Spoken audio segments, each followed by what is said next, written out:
오늘 아침에 묵상할 말씀은 시편 40편 1절에서 8절 말씀입니다.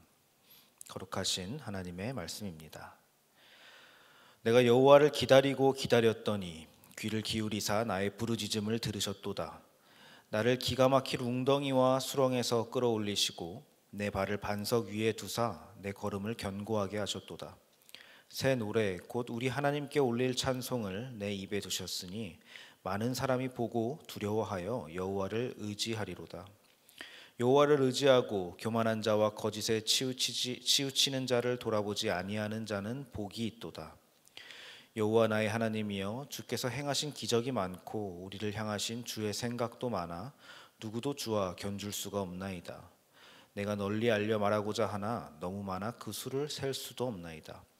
주께서 내 귀를 통하여 내게 들려주시기를 제사와 예물을 기뻐하지 아니하시며 번제와 속죄제를 요구하지 아니하신다 하신지라.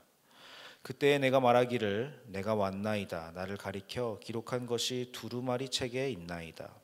나의 하나님이여, 내가 주의 뜻 행하기를 즐기오니 주의 법이 나의 심중에 있나이다 하였나이다. 아멘. 우리가 지금 묵상하고 있는 시편의 기도와 노래들은 가만히 잘 생각해 보면은 이것은 의로운 사람이 부르고 있는 기도와 노래이고 부르짖음이라는 것을 알 수가 있습니다. 이런 내용이기 때문입니다. 하나님, 내가 의롭게 살려니까 괴롭습니다. 하나님, 내가 하나님 뜻대로 잘 살아보려니까 녹록지가 않습니다. 원수들이 날 가만히 두지를 않습니다. 그러나 하나님은 선하십니다. 나의 부르짖음을 들으소서 하는 것이 우리가 지금까지 묵상해온 시편의 내용들입니다. 이런 내용들이 반복되고 있는 것이죠. 근데 이 의로운 사람의 부르짖음을 부르짖으면서 기다렸더니 하나님이 드디어 들으셨다라고 1절에서 지금 기록하고 찬양하고 있습니다. 하나님이 기다렸더니 들으셔서 그를 수렁에서 끌어올리시고 그 다음에 반석 위에 세우셨습니다. 그랬더니 그 모습을 보고 다른 사람들이 하나님을 경외하게 되고 하나님을 같이 찬양하게 되고 두려워하게 되었다. 이렇게 지금 기록하고 있는 것입니다. 이것이 지금 의로운 사람의 결과를 보여주고 있는 것입니다. 그러니까 의로운 사람은 무엇을 하는 사람이냐? 고통을 견디면서 의로움을 버티고 버텨내고 있다가 끝내 건짐을 받는 모습을 통해서 주변에 하나님의 영광을 드러내고 그렇게 찬양과 경외심을 자아내는 사람이 바로 의로운 사람입니다. 그것이 의로운 사람의 역할입니다. 이것이 우리 그리스도인의 역할이고 우리 그리스도인의 인생이기도 한 것입니다. 우리는 힘들면은 견딤으로써 하나님을 드러내고 또 좋을 때는 찬양으로써 하나님을 드러내는 사람들입니다. 그렇게 의롭게 부르짖으면서 삶의 모든 정황 속에서 하나님께 의지하는 사람에게 오늘 복이 있도다라고 4절에서 기록하고 있는 것입니다. 복이 있다고 합니다. 이렇게 사는 사람에게. 의로운 사람에게 복이 있다라고 기록하고 있는 것입니다. 오늘 이 복이 있도다라는 히브리어 표현은 구약에서 시편에만 나오는 아주 독특한 표현입니다. 시편 1편에 나오는 복 있는 사람은 하는 것과 같은 구문입니다. 근데 이 표현을 구약에는 시편에만 나오는데 신약에서는 예수님이 이 표현을 산상수훈에서 똑같이 하십니다. 모모한 사람은 복이 있나니, 모모한 사람은 복이 있나니 천국이 그들의 것이며 이렇게 표현하신단 말입니다. 시편의 표현을 지금 가져다 쓰시고 계신 것입니다. 그러니까 우리 예수님은 시편을 이미 다 깨우치시고 다 외우시고 산에 앉으셔가지고 시편을 강해하시면서 백성들을 위로하고 계셨던 것이 바로 산상수훈의 장면입니다. 마태복음 5장이죠 그게. 예수님이 이렇게 산에서 말씀을 가르치시는데 사람들이 가만히 듣자 하니 이거 분명히 시편 얘기 같은데 그동안 들어보지 못한 해석이라는 말입니다. 이거 가난한 사람은 당연히 불쌍하고 괴로운 줄 알았는데 복이 있다고? 이거 이상하네? 이렇게 되는 것입니다. 그러니까 예수님이 하시는 말씀이 얘들이 이상하게 생각하는 것 같으니까 내가 율법을 폐하려 온 줄로 생각하지 말아라. 그게 아니라 완성하러 온 것이다 라고 덧붙여서 보완으로 설명을 해주십니다. 그러니까 시편의 진정한 내용이 이것이다 라고 지금 풀어주고 계시다는 거죠. 그 진정한 내용의 핵심이 무엇이냐 하면은 바로 우리가 읽은 시편 40편 6절 이하입니다. 하나님께서는 제사와 예물을 기뻐하지 않으시고 번제와 속죄제를 요구하지 않으신다는 겁니다. 이 종교적 행위, 제사와 번제로 대표되는 이 종교적 행위가 중요한 것이 아니라 주님의 뜻을 행하는 것이 중요하고, 율법은 다만 법칙으로 존재하는 것이 아니라 너희들의 마음속에서, 심중에서, 삶 속에서 구현되는 것이다 라고 예수님이 가르치신다는 겁니다. 이것이 예수님의 산상수훈의 가르침과 정확하게 맞아떨어지는 내용입니다. 보세요.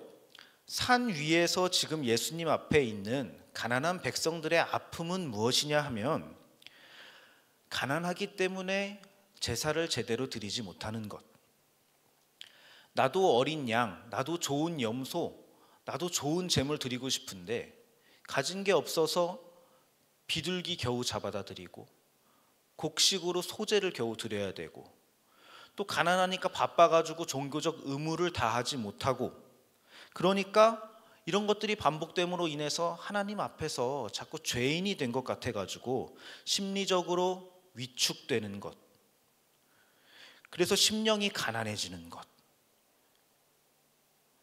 그렇게 스스로 죄책감에 빠져서 부르짖는 그 의로운 사람들 앞에서 예수님은 복 있는 사람들아 라고 선포하신다는 겁니다. 이게 지금 산상수훈의 장면인 것입니다.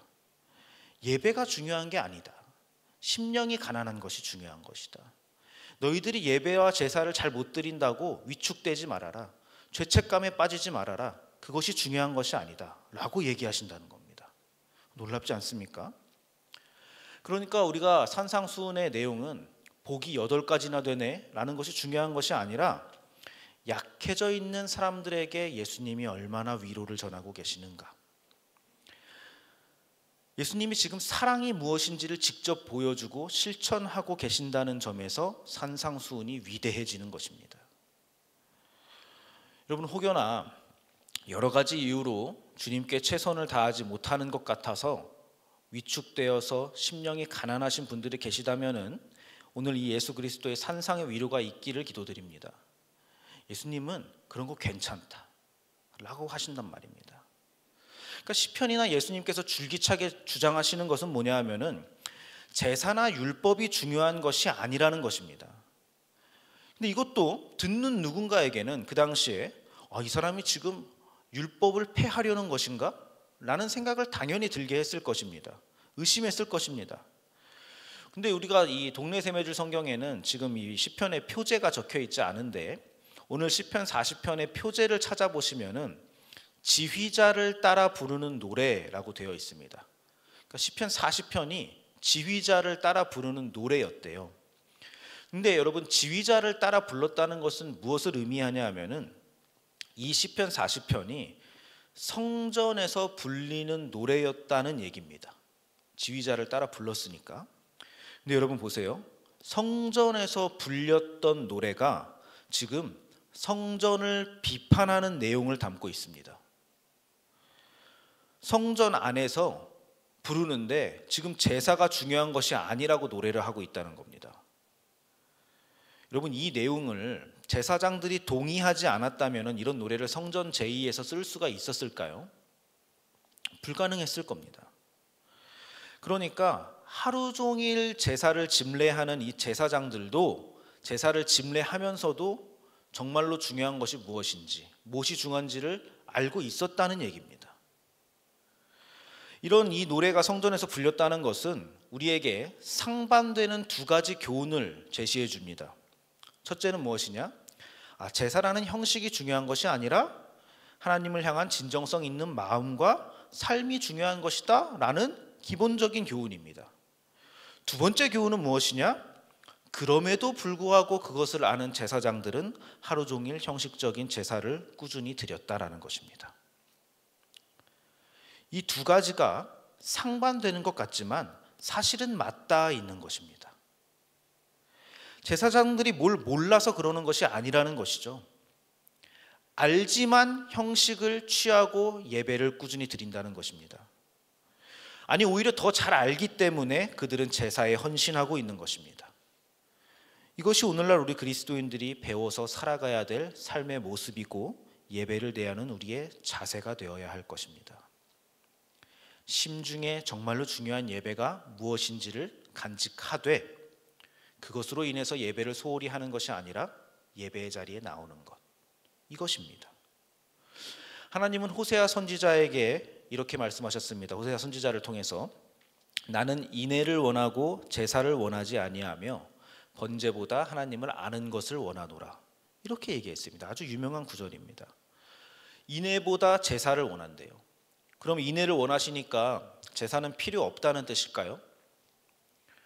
그건 아니겠죠. 인애 없는 제사를 싫어한다는 말이죠. 동물을 바치는 것 그 자체를 제사라고 생각하는 사람을 싫어한다는 것이죠. 그러니까 제사장들마저도 제사의 참된 뜻은 심중에서 우러나오는 삶의 모습이지 제사 그 자체가 효력이 있다고는 믿지 않았다는 것입니다. 우리도 똑같다는 것입니다. 예배 자체가 효력이 있는 것은 아닙니다. 인애가 빠진 예배가 싫으신 겁니다. 사랑하는 말씀 삶 공동체 성도 여러분, 예수님께서는 어린 양이 되셔서 바로 그 제사의 제물로 바쳐지셨습니다.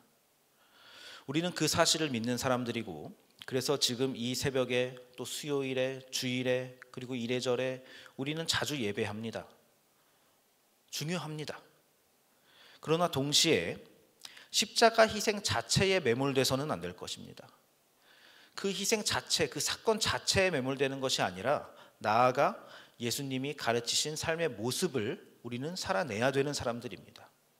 인애를 가지고 살아내야 되는 사람들이라는 것입니다. 어떤 인애냐?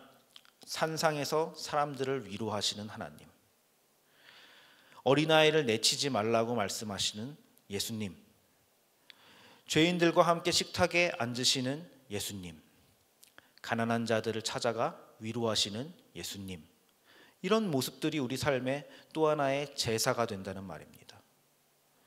살아내는 것입니다. 삶이라는 겁니다. 예수님이 그렇게 사시는데, 그렇게 사실 때에 속으로는 막 씩씩거리면서 정말 못해 먹겠네, 내가 하나님 때문에 좀만 더 참고 해본다, 진짜 적성에 안 맞네, 이러셨을까요?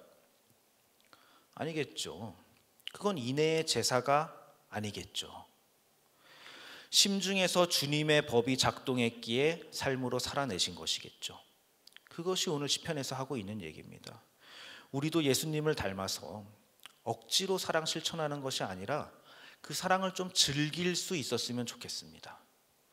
그러면 그것을 즐겨내는 사람이 됐을 때에 우리가 바로 진정으로 복 있는 사람이 될 것입니다. 오늘 본문 8절을 읽고 설교를 마치겠습니다. 나의 하나님이여, 내가 주의 뜻 행하기를 즐기오니 주의 법이 나의 심중에 있나이다. 주의 법을 심중에 가진 사람, 그렇게 하나님의 뜻, 예수님처럼 살기를 즐기는 사람이 되시기를 축복합니다. 기도하겠습니다. 사랑의 하나님, 은혜를 감사드립니다. 구약이나 신약이나 그 옛날 제사장이나 예수님이나 오늘날 우리나 같은 하나님의 뜻을 깨닫고 살아왔음을 우리가 성경에서 확인했습니다. 하나님은 그때나 오늘이나 동일하시니 우리도 그 뜻에 맞게 살아내고자 합니다. 예배를 소홀히 하지 않게 하시고 동시에 진정한 예배자로, 인애의 예배자로 살아가도록 우리의 심중에 주님의 말씀을 뿌리박아 주옵소서. 예수님의 이름으로 기도드립니다. 아멘. 이 시간 다음과 같은 기도 제목으로 함께 기도하시겠습니다. 지금 들은 말씀이 내 삶으로 이어지게 하옵소서. 동네 세매줄 성경과 말씀삼 운동을 통해 하나님 나라가 든든히 세워지게 하옵소서. 동네 플러스 20 결실을 통해 기도하고 있는 새 가족들이 주님을 만나게 하시고 함께 신앙생활하며 하늘의 복을 누리게 하소서.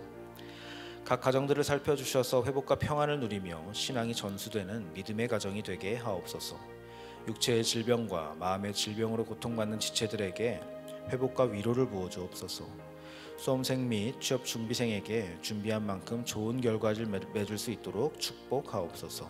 개인의 기도 제목과 공동의 기도 제목으로 다 같이 기도하시고 삶의 자리로 나아가겠습니다.